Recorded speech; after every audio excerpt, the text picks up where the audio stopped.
Love brings out our best and our beast. Love has been given so many names and so much of the blame for our human highs and our humbling lows. I think it's odd how we find it hard to evenly define what we all find such a big thing in our lives, a thing like love. If we could all share a universal definition of what love is, might we get better at sharing love itself? Could it be that when we're all using the same word, love, we're thinking and feeling so many different things about what love is, and that's making love more difficult? What if we could universally agree that love, that many splendered thing, is not necessarily a mini splintered thing? And that there's really just one thing that love universally is, but we're going to have to get through like 15 others first. So here we go. What is love? Baby, don't hurt me.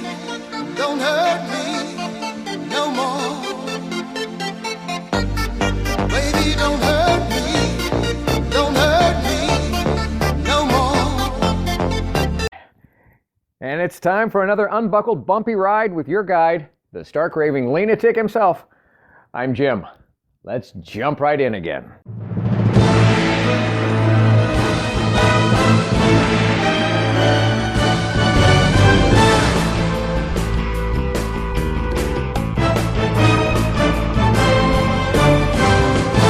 Welcome to my podcast based on my brand new book, available on Amazon, Live Life Lean, L-E-A-N.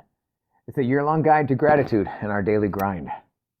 The book that combines some timeless wisdom from a whole lot of the world's wiser people with the reflections, reactions, and wisecracks of the guide's author, me.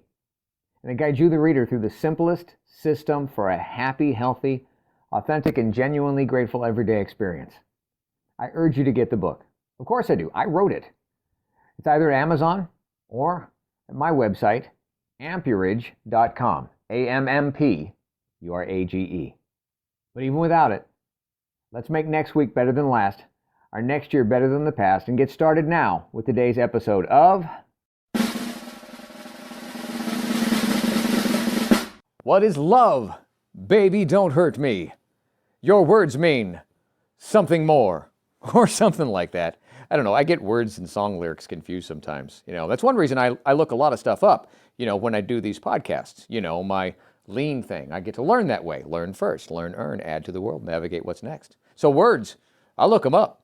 So in looking up synonyms for love, I found countless words in the online dictionary and the thesaurus and every other written resource in the world. But I never found the specific ones that I was searching for, the ones that I wanted. See, I knew that there were just over like a dozen or so, 15 specifically, as a matter of fact, that I really wanted the world's wisdom to help me find. And no matter where in the world I looked, I found hundreds that all felt like love, but not the ones that moved me. That's what I was looking for. See, one of the words that the world pawned off on me was passion. And so I thought, well, hey, maybe that's where I'd look, because passion, that sounds like it could move me. And I found countless number of words that felt intense. Still, they didn't move me. Moving on. I forgot where I was heading with all this. Sometimes I forget stuff. Sometimes I forget what I forgot. I forget what I didn't know. You know what I mean? You ever do this? I forget how I thought one thing was something other than something different. It gets a little gray and hazy. Like words, phrases, song lyrics. Excuse me while I kiss this guy. Right next to, there's a bathroom on the right. You know the ones I'm talking about, right? Well, I'd forgotten that I once thought that Christ took a walk through the rose garden. I used to actually think that it was called the Via de la Rosa. What am I talking about? That long, painful walk that Jesus took along the road to Calvary. I used to call it the Via de la Rosa, which literally means the way of the rose. Nah, that's not it. Okay? It's the Via Dolorosa.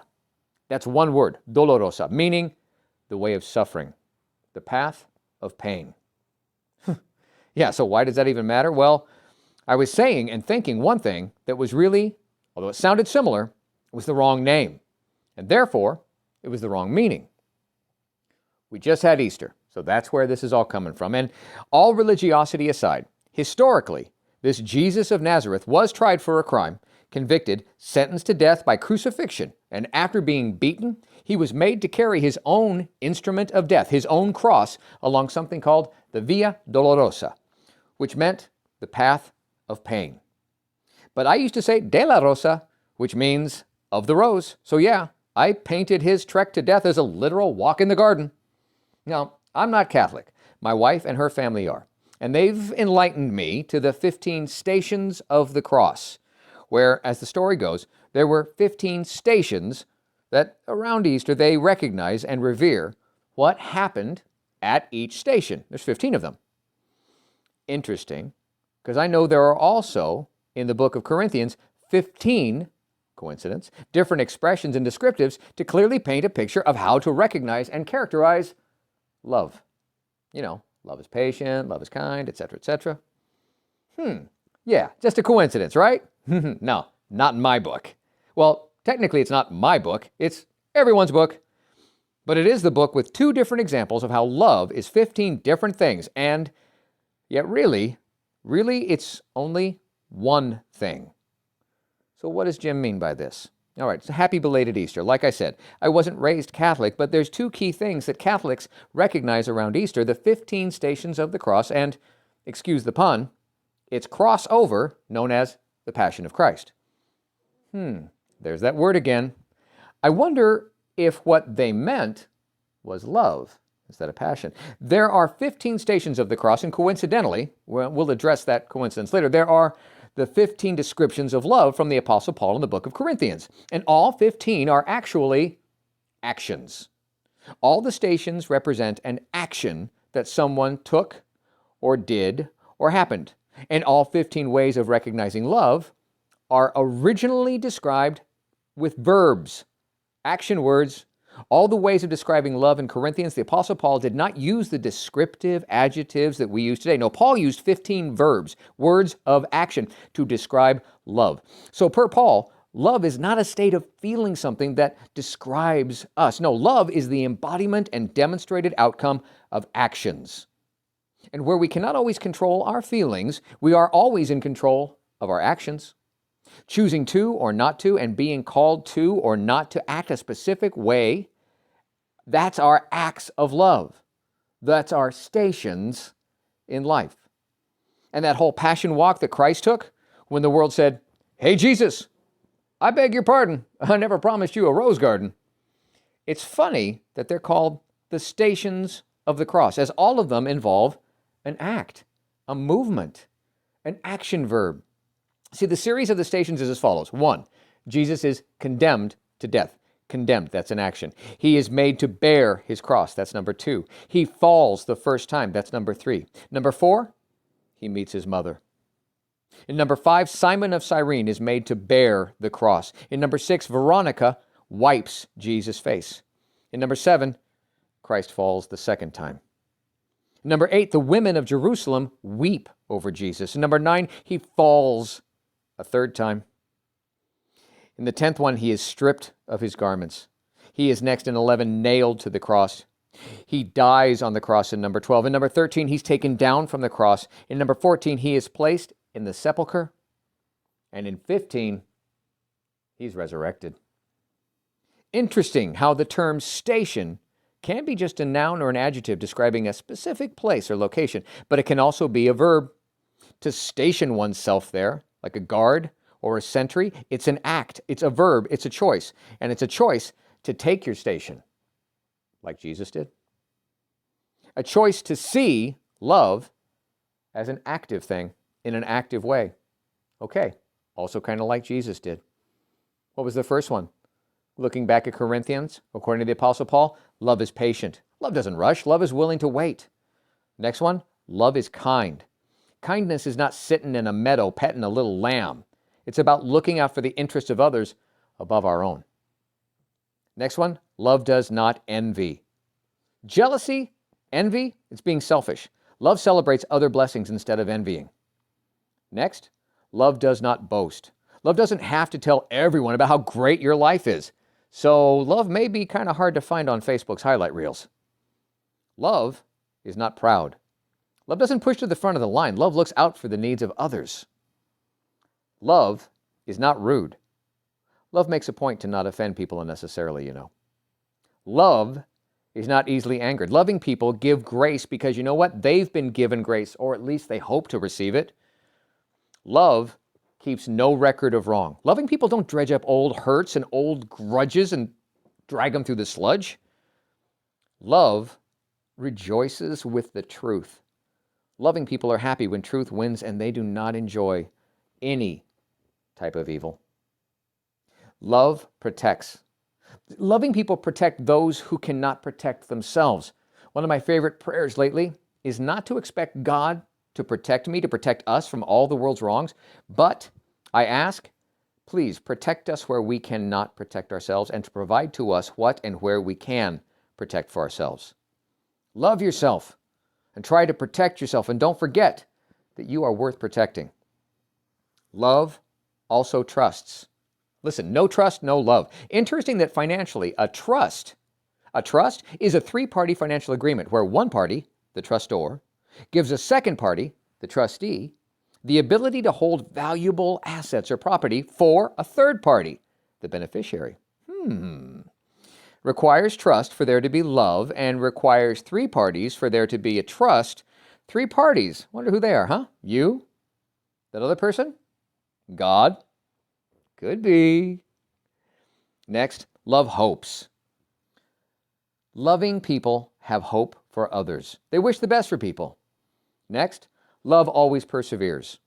Honestly, it's like that third time that Jesus fell. Love doesn't give up. Loving people don't run away when it gets hard. They are there for the long haul. Remember when Jesus fell 3 times? Well, you ever heard of the 3 knockdown rule in boxing? In many boxing federations, you get knocked down 3 times, you're out. You get your mouthpiece knocked out 3 times, you're out. It's done. The 3 knockdown rule didn't work with Jesus. And finally, love never fails. Love's always going to win out in the end, y'all. Apostle Paul doesn't merely explain what love looks like or feels like or how to recognize it when you feel it. No, he specifically states what love does. And as we study Apostle Paul's description, it's clear he's not talking about a warm feeling, but rather a conscious decision to love other people no matter what. Think about those active descriptives, those things that he said. Love is this, love is that. From patient and kind all the way to perseveres and never fails. Think about it. Radio time. When was the last time you heard some hip-hop top 40 pop song singing in a breathy voice? I crave you, for you to behave in a way that you be patient and kind. I need you, my dear, to never fail, to persevere. Oh yeah, that's some kind of sexy love there. No, that's not what Paul was talking about. What Paul describes is actually known as agape love. It's using a series of 15 verbs. Our English translations later on changed some of the verbs to adjectives, but in the original Greek, as written and as intended by the writer, they are all verbs, all words of action. And that's hugely significant. The love Paul is talking about is not primarily something you feel, but something that you do. We may not always be able to control our feelings, but we can control our actions. And even to some extent, our motivations. Agape love, as I mentioned, is something that you choose to do or not to do, and it is valuable enough that we should measure our entire life by it. Love acts patiently. Love acts kindly.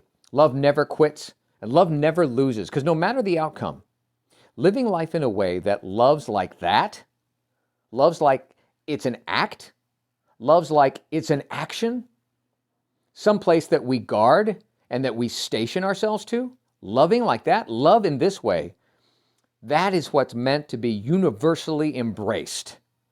One meaning, that love itself is the prize. The point here is that love does not exist without action, and that the passion of Christ's via dolorosa was not a passion of feeling at all, but an action, an act of love. Every act is a choice, our choice. He chose love. He made love an action word. So, should we? So should we. And now more words of wisdom to wow your socks off from the Live Life Lean Guide itself. Today's entry from page number 3. What the expert said? So in everything, do to others as you'd have done to you, for this sums up the law and the prophets. Jesus Christ. And what your guide heard? The average person looks at their own reflection up to 19 times each day. Work instead to see the reality of others as much as, or more, than we gaze at ourselves. What do you think about this? Using the Live Life Lean system, what have you learned today? What have you earned recently that wasn't just easily handed to you? What are you adding to the world tomorrow? It's not just about you. Now reflect on all of that, respect it, pray and be grateful for it. But before you navigate someplace next, please like, subscribe, and share this to show you care. Thank you for listening. I hope you're enjoying your copy of the Live Life Lean, LEAN guide.